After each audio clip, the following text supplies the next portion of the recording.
Hey everyone, this is Drew Tinnen with Dread Central. I'm here with the illustrious Kevin Smith to talk about his new horror movie, Killroy Was Here. Dude, thanks so much for chatting with us today. Such a pleasure to talk to you. It's so weird when people say new horror movie because I'm like, God, I've been working on this for like 4 years. We started Kilroy Was Here before I even had the heart attack. That's how far this goes back. And then we finished it after I had the heart attack. Then we went off and made Jane, Silent Bob Reboot and toured it. Then we went off and made Clerks, and we're about to tour that in September. So like I always think of Kilroy as very old, but nobody has seen it. So I guess technically it is new for some. This is the anthology movie that like I never would have made. This is my version of Creepshow. Never would have made it if I hadn't met David Shapiro, who's the producer of the movie. He's a friend of Justin Long's. Justin Long had gone down to Sarasota, Florida to work with the kids at the Ringling College of Art and Design. David brought him down and they made a short film. And he was like, I had a blast. These kids are amazing. You should do the same thing. So I started talking to David, and then I was like, rather than just shoot a short film, what if like we shot a series of chapters that went together as an anthology movie? That way we can, you know, each time I'm there for a chunk of time, we could do one chapter. So he was down for that. And making the movie with the kids was just bliss, man, because these are all kids that are like, we want to be filmmakers. And at that point, I'd been a filmmaker for like nearly 20 years. I'm still enthusiastic about it, but these kids are as enthusiastic about it as I was when I made fucking Clerks. I love to be around that energy. So we made this flick, made half of it, and then I had the heart attack, and then we finished it up. And then David Shapiro, who's the guy who produced the movie, he's a big fan of crypto and has been forever. And he was like the first person that said to me like NFT years ago and stuff, not as this movie, just in general. He was a fan of the medium. And so at one point we were talking about what to do with Kilroy because we were finished with it. And it's like, all right, do we take it out and try to sell it? Do we take it the traditional route, same way we did with Clerks and whatnot? And I said to David at one point, I was like, hey man, like, I know you're big into this crypto space and NFTs. Has anyone ever released a movie as an NFT? Because we have this movie that's like not owned by a studio at this point. We own it. It's inexpensive. If you felt like rolling the dice, we could be the first through the door, the first movie minted as an NFT. And as a fan of the field, he was big into that and stuff. So we started talking about auctioning it. You know, like last year, we were like, we're going to auction it off to one person. Thankfully, Legend DAO, the folks at Secret Network, they had done a project with Quentin where they did Quentin's Pulp Fiction NFT, and it sold very well. So they were looking for another film project. They came to us. They were like, don't do it the way you're talking about doing it. Do it with us. We'll make 5,555 of them and sell that many instead of selling just one to one person who may never release it. And I was like, all right, that makes more sense. So it comes with this piece of original art, generative art, they call it, like the Bored Apes. Everyone's different and shit, but you own that shit. And I asked the folks at Secret, I was like, hey man, like, is this like Bored Ape or Reese Witherspoon's thing where like, if that picture is your picture, like you own it, not just you own the NFT, but you can do anything you want with that particular image of the character. Right. And they were like, it could be. What do you think? And I was just like, well, I don't own Kilroy. Because they were like, you own the movie. What do you think? I was like, I didn't make them up. I just took them from history, you know, World War I and II memes and stuff. So it'd feel weird to be like, I own this and nobody else can. In a world where we're doing this, what if that generative piece of art, you bought the NFT, you own that piece of art, and then you could use that to make your own Kilroy short or cartoon. And then that's how we keep making the sequels. I'll make the framing device goes around it, but we get 4 or 5 shorts from the audience. Bam, we got a sequel. Bam, we got another sequel. We could have a franchise as well. So the so you're not actually just planning on doing one sequel. You're thinking of doing just keeping this kind of in perpetuity. As long as people are like, ooh, I got an idea, and they're shooting their thing and they're like, here's my thing, that's no skin off my ass. Doesn't cost me anything but time to look at their thing and be like, that's great. We get 4 or 5 of them together. All I need to do is come up with a framing device. I'll shoot that. We put that together into the flick. Bam, we're all making the movie. And what I like about it is you go from like art consumer to art collaborator. And like not just art collaborator, but by financial collaborator as well. Like you can get paid for your art. That's what I do every damn day of my life. So I'm damn skippy not going to turn around and be like, you give me your shit for free. It's like, no, you'll be a part of it too. So if we follow that model and if it works, and I think it can, we can keep making these like for time immemorial. And it won't be like me setting aside 2 months of my life. I'll have to set aside 1 week to do a framing device. and then bam, we can keep going. Now, I saw some people online be like, this is fucking stupid. And believe me, you know, every day of my life, somebody online tells me how stupid I am. They're definitely But going to say that. this is stupid because the audience is only going to get smaller and smaller. I disagree. I think the more people hear about it, the audience actually gets bigger and bigger. And once they see it's a reality, right now, it's theoretical, right? The moment we do it for the first time, where it's like here's the Kilroy, Kilroy is back. And it was directed by me and 5 other people who bought the first Kilroy NFT and made shorts using their Kilroy. Word gets out about that it's a reality and we're going to keep going. More people will come. I'm positive of it, because you got a bunch of cats who are like, how do I get noticed? You know, an easy way to get noticed is, I mean, especially in a world where there's so much content, we're drowning in it. You make a better Kilroy short than Kevin Smith and it sits next to his movie in the movie and people are seeing it and your name's right next to him and stuff. Like there's benefit to it. Like, especially considering the NFT itself is not pricey. Sometimes NFTs tend to be expensive. Ours is a couple $100. If you make the flick yourself, that, you know, that's financially, that's on you, but I made Clerks on me, so that ain't no big thing and stuff. Don't have to be expensive, just has to be a movie, just has to be a short. Suddenly you go from somebody who spent money onto a thing to potentially being somebody who spent money on a thing and then figured out a way to earn money off that thing. Sure. I know that part of it is more like theoretical until it happens, but that's what I'm kind of committed to. The idea of like, I can make a movie with a bunch of people. I could never do this in a studio. They'd be like, what are you, nuts? Like, somebody has to own it. That's us. You can't have that many fucking directors. What if this person's never done something before? What if this person's liable or whatever the fuck? But here's the wild, wild west. In Web3, it's like, there are no rules. We can just kind of make them up. So yeah, fuck yeah, we can have as many directors as we want. It's interesting that you're kind of, it seems like you're embracing the short film format a little bit more. And I remember some of the best piece of advice that you ever gave filmmakers was, don't make a short, make a feature. Like if you have the idea, you just go for it and make the you know, entire film. So I'm glad that it looks like times have changed. It has, especially in as much as, like, I used to say, like, a short shows that you know how to make a short. That was the same philosophy by which Kilroy was born. When I was talking to David Shapiro, I was like, if we make a short film with the kids, that just teaches them how to make a short film. If we make a bunch of short films and then show them what happens when you put them together, and then we take it, like, the idea was we would take it to film festivals and stuff. The kids all graduated, so they're not around anymore. So there was no point, like, let's go that route. But the idea of like this small version, like if somebody's going to make a short, they know where it's going. A lot of times you make a short and there's no home for it. You know, it's just its own thing. If you were to make a Kilroy short based on your art, you know, potentially, very strong potential, that it has a home that it's going to. It's not just you going, fuck, I hope this works out. It's like, he says he's going to put it in the movie. Sure. Well, so I mean, how did the connection with this anthology story and the real world to history become linked in your mind originally, like with the writer Andy McElfresh? What a great, okay. great question. We had originally written an anthology film based on, we do a podcast called Edumacation. And years ago, we fell down the Krampus hole before Krampus became super popular in the culture. You know, people knew about it, it was very fringy. So we were telling stories on a podcast, and oh my God, let's write a whole script about it. We did, and we were moving toward financing that movie. We had somebody who was going to finance it. And then I said to them, oh, I'm also making this movie called Yoga Hosers with Johnny Depp. And they instantly put all the money into that movie. And so what was called Comes the Krampus went to the back burner. By the time we were like, okay, let's pick up the Krampus, somebody had made a full-blown whole ass Krampus movie for like 20 million bucks and stuff, did very well. So it felt like, oh, we missed our fucking Krampus window. We could have been the first and we missed it. There's no point in doing it. So it sat in drawer. Then when I had this discussion with David Shapiro about coming down to the Sarasota, to the Ringling College of Art and Design to make a short film, suddenly the wheels were turning, where I was like, wait a second, I have a series of short films.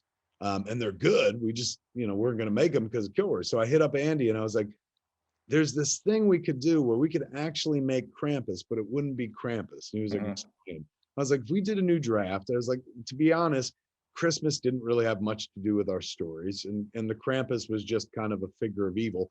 It's more about the people doing shitty things, like just like Creepshow. So maybe we repurpose it. Maybe we change it. Maybe it ain't Krampus anymore. It's just our own serial killer, our own monster, our own Jason or Freddy. And so I started thinking about what that could be. Andy was down. He was like, let's do it. And so I was like, okay, what's out there? Like, what, I could just come up with a brand new thing. But then I was like, Kilroy was here. Nobody has ever done anything with it. I looked online. I was like, nobody ever made a movie called Kilroy is here? What, are you kidding me? It had kill in the name. He was meant to be a killer. I was like, oh, this kind of makes sense. It's low hanging fruit. We all knew what the origin was. It was, you know, the drawing. It was inspectors for World War I and II drawing that to say that they had inspected a bomb or whatever, or a piece of artillery. But there was no, you could come up with your own mythology to it. So at that point, I was like, Andy, what if instead of Krampus, we just made it Kilroy? We call it Kilroy was here, and like Kilroy becomes our mythical bad guy. And he was so ready for it. So we did a redraft, moved forward with that. Then it took one more step forward when we were making production in the middle of shooting. One of the kids from Ringling, we had shot 2 of the segments, and there were 2 more left to shoot. And he said, we were just sitting around between takes and bullshit and having conversations. And he said to me at one point, he goes, you know, what's really cool is like Kilroy's kind of a kid Avenger. And I was like, what are you talking about? And he's like, well, in 3 of the stories, he's like working on behalf of children. They're kids who are getting hurt or abused, and he kind of hurts the people who hurt them. He's going, you only got that one story. It doesn't have anything to do with kids. And I was like, my God, you're right. We're close to a theme. We're close to something that I didn't even see when we were putting the movie together, because we were just switching names and shit like that. So we pitched, got rid of, jettisoned that other section. And then me and Andy wrote new ones based on the idea that like, he's like this kiddie folk hero. He's scary like the boogeyman, but at the end of the day, he can be invoked on behalf of a child against somebody else. So, you know, it gave it this kind of like form that it didn't even have when we started production. And I remember being like, wow, like it's out of the mouths of babes come absolute truth. Mm-hmm. I'm the filmmaker and I was so close to it and I didn't see it. A witness on set was like, hey, there's a thing over here. There's a pattern. So it wound up making the movie a little bit better. So it took its shape and kind of became what it was. And to like, you know, I always refer to Creepshow because of the anthology nature of it, but Creepshow had different monsters per segment. So there must be a better parallel that I'm not thinking of, you know, in terms of an anthology structure that has one character that runs through all the stories. Mm-hmm. Yeah, I mean, it's out there, but I mean, you've really continued making, you know, horror and Kilroy looks like a really good horror comedy. Like with good. Well, it's a good origin story that you just described. But let's lower the expectations. It's totally watchable. I'm proud of it. Like, I just rewatched it recently, and it's, you know, it's Creepshow. I'm not literally Creepshow, but it's Twilight Zone. It's amazing stories. It's you know, Tales from the Dark Side. Really, that's probably closest. It's closest what it's closest to. But you know, little morality tales that are like 10 to 15 minutes and shit, and you're in it and you're out of it. And Kilroy kind of threads through everything.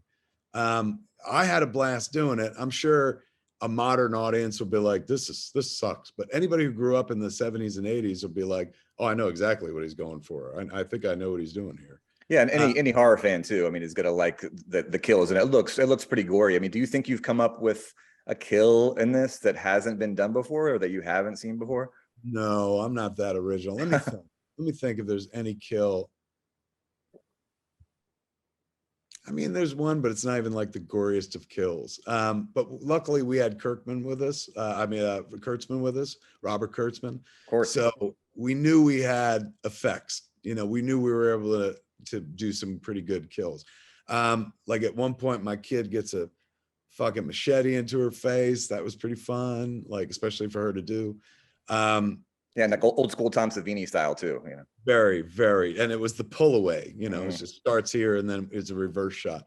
A motherfucker gets his head cut off, so his head goes sliding off the top of his head and blood goes spurting. It really appealed to the kid who before I wanted to be a filmmaker, that's what I wanted to do, which is so weird. I have no visual arts talent whatsoever. You ask any critic, they'll tell you, but I really can't sculpt. And that job is all about drawing and sculpting. So I always dreamed about being Tom Savini. And I always maintain that if I had found his book, Grand Illusion, that's the direction I would have went in. I had a makeup kit with nose putty and fake Caro syrup blood and shit like that. And knives and shit, everything, fake knives, bent knives to put into shirts and stuff. Cause I was an 80s rubber mask horror kid. So that's what I wanted to do with my life. And, you know, before I realized that like you have zero aptitude or talent for this whatsoever, you have to be an artist to do that sort of thing. And I'm not that kind of artist. So being able to hook up with fucking Kurtzman, who like not only made Tusk for us and the goalie golem in Yoga Hosers, but you know, he did our Kilroy. I've reached out to him. I was like, I need a Kilroy, like a horror movie version. And he drew me a version, you know, with a big nose, because that would be the idea, right? The idea is he got burned in a fire, so his shit got melty, and that's why his nose is real long.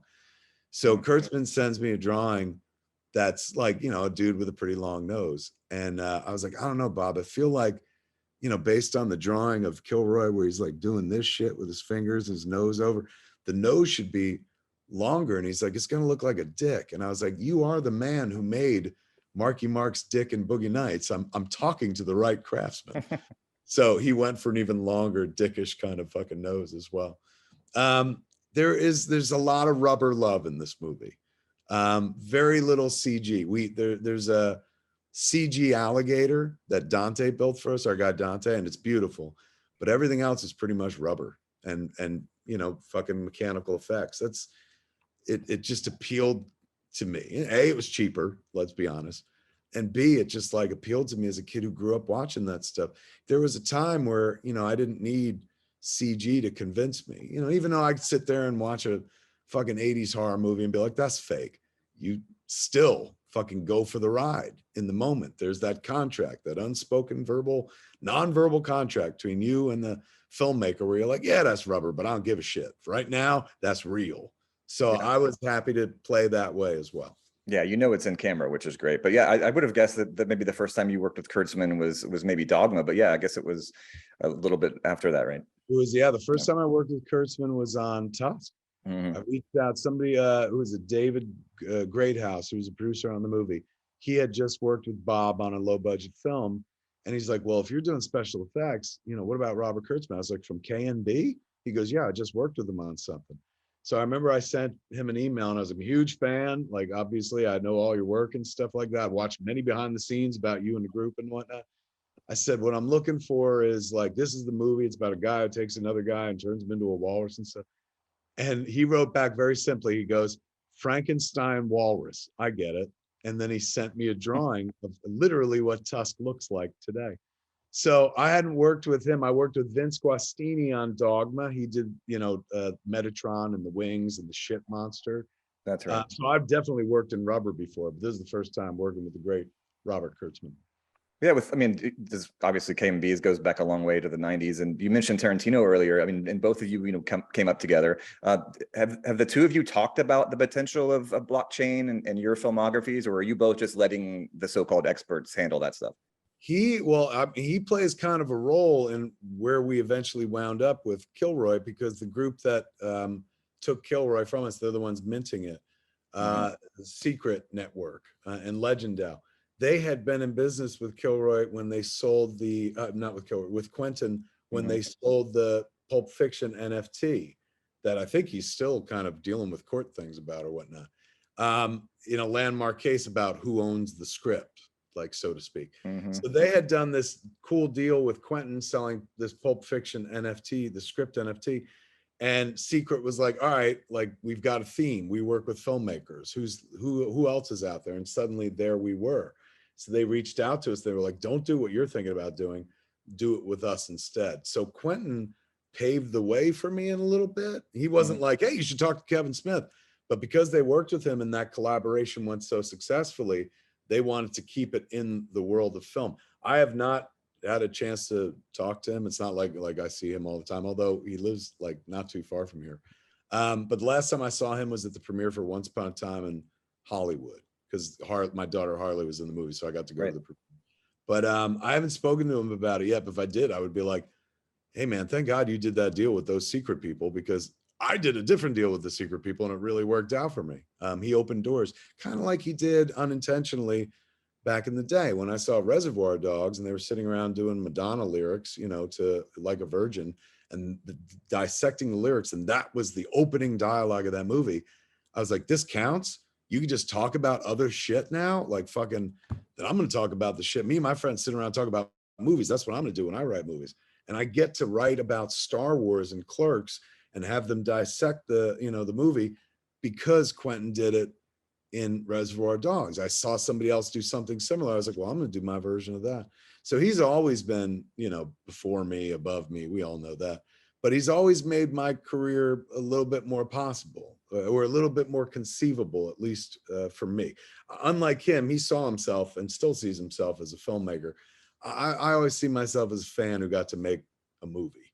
And, you know, I always feel like a guest rather than a crafts person, you know, like a tourist, a fucking outlier. Like when they've got, you know, some lady from fucking Alabama who paints more beautifully than anything you've ever seen before, an outsider artist, so to speak. I always felt like that. I never felt like To the Manor Born. I've never felt rejected by the film community. You know, I felt welcomed and stuff, but I didn't have the same goals as a lot of my fellow filmmakers. Like because I didn't have the same idea that I would have a career. A lot of them felt like that's who I am and that's what I'd be. I just wanted to make Clerks and see it. And then it led to everything else. So, you know, same way with stand-up comedy. I never really consider myself a comic, and I'm sure like most critics don't either, but like a lot of people, I do a lot of comedy clubs, and I could never consider myself a stand-up comic because I came in through the back door by way of like, oh, I talk about the movies I made and stuff like that. And it's not like I'm like, you know, I don't like myself. And I have a very high opinion of Kevin Smith, don't get me wrong. But I also kind of like have a higher opinion of people that do the thing that I do before I did it, and they're better at it. So I tried filmmaking because it looked fun. And I was like, fucking, I want to do that. Like Richard Linklater's making a movie in fucking Austin, Texas about just living in Austin, Texas. Why can't I make a movie in New Jersey and stuff? But it doesn't mean that I was meant to do this. It doesn't mean that I'm talented enough, gifted enough to be a filmmaker. I'm a storyteller, don't get me wrong.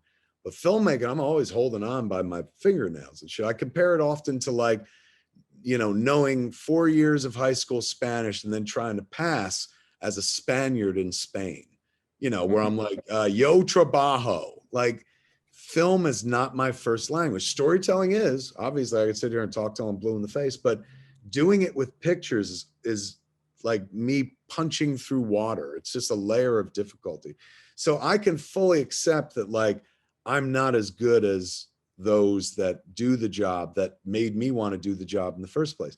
That all being said, don't mean I can't play too. You know what I'm saying? As long as I keep my budgets low and reasonable and don't fucking like, hey man, I'm gonna make a $200 million thing. You know, as long as I keep it for an audience that I know is coming up, it ain't harming anybody. Yeah, you're in a space all your own, man. But I know, speaking as telling the story and continuing the story, like you mentioned recently that the Clerks III trailer might be dropping in July. Do you think Dante and Randall will be talking about any horror movies and you know, waxing philosophical? Dante and Randall this time around are so busy making a movie. That's what the plot of the movie is. Randall has a heart attack, almost dies, just kind of like me. But unlike me, he never made anything. He worked at the store. So he's like, you know, I spent my whole life watching movies, never once thought about making one. He's like, well, fuck it, man. I almost died last night. I'm going to make a movie about my life at these stores, and you're going to help me. And so Dante and Randall wind up making their version of Clerks, essentially. So it's all about making movies. It's all about the love of movies and what drives people and stuff like that. So that they won't talk about horror movies specifically, but they will be talking about the making of movies. That being said, there's a horror element, that kind of very thin one that runs through Clerks III, because what's his name? His name in real life is Trevor Furman, but Elias, the character from Clerks II, who was super religious, takes a big turn in Clerks III. And so it leads us down a very satanic path, so to speak. Okay, so a little opposite of maybe Red State or something. I like that. And I guess Becky is returning as well, which is awesome. Yes, absolutely. Yeah, I mean, getting fucking Rosario these days. Back in the day when we made Clerks 2, getting Rosario to be in your movie was a lot easier than it was now, because she is scheduled to the teeth, man. Like, you know, she's like, I'm leaving this Marvel thing, going to a DC thing, heading to a Star Wars thing. So she was beautiful enough to make us some room. I don't know why. She has a good deal of affection for Clerks too. Thank the Lord. Well, and you're doing 2 new comics, right? I mean, and one's the Quick Stops, which obviously connection to the Askew universe, and then Masquerade. Are there possibly any Kilroy connections with either of those planned, or any artists that maybe you could work with, that maybe you could meet through this whole project? You better be damn Skippy. We'll be bringing Kilroy into the space, man. Secret Stash Press. We launch in September with Masquerades, my first like vigilante book with Andy. Oddly enough, Andy, who I do Kilroy with. So we'll be sure to be bringing Kilroy into the space, because it has that kind of page turning, Tales from the Crypt type of feel to it. The first book, Masquerade, though, is bloody as fuck. It's an action book full of lot of fucking blood, like an insane amount of fucking blood, and dark, like behind the counter kind of blood. Like, do you got to go into the back? Like, no, is it next to the Veronica comics? It is the that's you think far too highly of me if I could compete with Veronica comics. I don't know, honestly. Like, I'm ain't trying to stir a shitstorm by any stretch of the imagination. I hope everyone just loves it. But I was looking at the art the other day, and I was like, you know, we view it in a very closed environment where it's like, yeah, this is great. There may be some people who are like, this is fucking horrendous violence. Why are you doing this? And it's like, well, I mean, these are the kind of comic books I like. Like, I like revenge stories and shit like that. So that's a pretty bloody book. The Quick Stops book, not very bloody, but fun as fuck, because it just ties into the Askew-niverse. And we get to tell one-off stories. So Kilroy, well, here, I know for a fact, year 1, we're just been doing Masquerade and Quick Stops. But we're going to get to one of the books I definitely want to get to is a Tusk book, which tells the story of Howard Howe getting to the point where we meet Justin Long. So, you know, I don't have Michael Parks anymore. Sadly, I know, yeah. He left us this best of all possible worlds, and he was one of the greatest fucking actors that ever lived, and certainly the best actor I've ever worked with in my life. I don't have him, but I can still tell a Howard Howe story like that brings us to there, or, you know, a story going forward from there. Because I'm telling you, man, and I tell Justin Long this all the time. I was like, bro, I ain't ruled out Tusk 2. Like, Tusk 2 is you. You are Howard Howe this time. You got out of the fucking suit and you are fucking nuts. So you're an old man who's helpless in a chair with no legs, but we've seen what that man went through and what he could be. So there will be, trust me, there will be a Tusk 2. I know that sounds like a threat. I don't mean it as such. But Justin is a horror movie king, for heaven's sakes. Going back to Jeepers Creepers, he's royalty. So I feel like, you know, now the world is just, Tusk has gotten out there as far as it can. It's finding new fans and new detractors every day. It feels like within 2-3 years, it might be time to go back with Justin and put the Tusks in. Yeah, I would always think of Michael Parks as almost a Quint type character in Moose Jaws. If that would have been ideal, right? That was the idea right there. Yeah. Oh my God, you're gonna make me roll a tear, because that was you know, I know he's Quentin's guy. Like, Quentin found him, Quentin and Robert. Quentin knew all about Michael's work and stuff like that. He was the world's biggest Michael Parks fan. But when they put him in From Dusk Till Dawn, they gave that guy to the rest of us. And I spent 15 years from the moment I saw that movie figuring out how to fucking think of anything that I could make, that I could work with Michael Parks where it would make sense. Like, you know, Jay and Silent Bob didn't make sense, but fucking Red State, that made sense. Tusk made sense. And it would have been nice to just get one more, so I could have had a trilogy of Parks movies. But I was lucky to get fucking one, let alone 2. I mean, Tusk exists because I wanted to watch him say that batshit crazy dialogue. So I knew he would make it work, and he did. He was a beautiful, beautiful fucking man. Well, unfortunately, Michael Parks isn't in Kilroy was here, but you've got Muse, you've got Ralph Garman, you've got your daughter Harley. Are there any other cameos that we could maybe? Jericho plays a big part, and Chris Jericho, the wrestler. Sure. Big ups for Chris, man, because he had to operate. He plays a streamer, so he's a guy called the Gator Chaser, and he's streaming the whole time. So he was shooting himself and acting, which is like, you know, all his acting was nothing but monologue because it's him talking to this camera. So I had like my respect for Chris went through the roof. Like he's a consummate showman if you ever watch him in wrestling and stuff like that. But the fact that he showed up to our set in the middle of fucking Sarasota, it was like 90 degrees and humid as fuck. Yeah, granted, he lives in Florida, so it wasn't a long trip. But he came in the middle of the night at midnight, and one of the first things we did was shove a camera in his hand to tell him, you're actually operating your own fucking shot. It's not as simple as you just come here to act. You also have to be crew as well. And he pulled it off. It's a beautiful shot and a wonderful performance. Like, there are very few cuts in it. We have some invisible cuts with some like digital haze or whatever. But generally speaking, he was able to just roll. So I was impressed with him as an actor. Yeah, he's funny in the trailer. Okay, so I'll let you go. I've been taking up a lot of your time, but just as a last question, just any New Jersey, you know, TV series or movie you'd want to cameo in, like maybe the new Toxic Avenger, for example. They had asked me years ago to make it. Like at one point, I was going to direct the Toxic Avenger remake. Do you want to do it?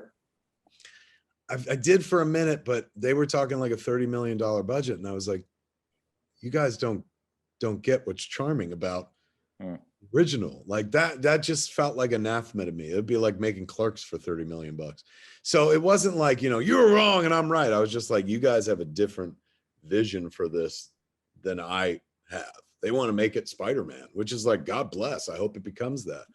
So I, you know, saw it for what it was, like the first superhero from New Jersey.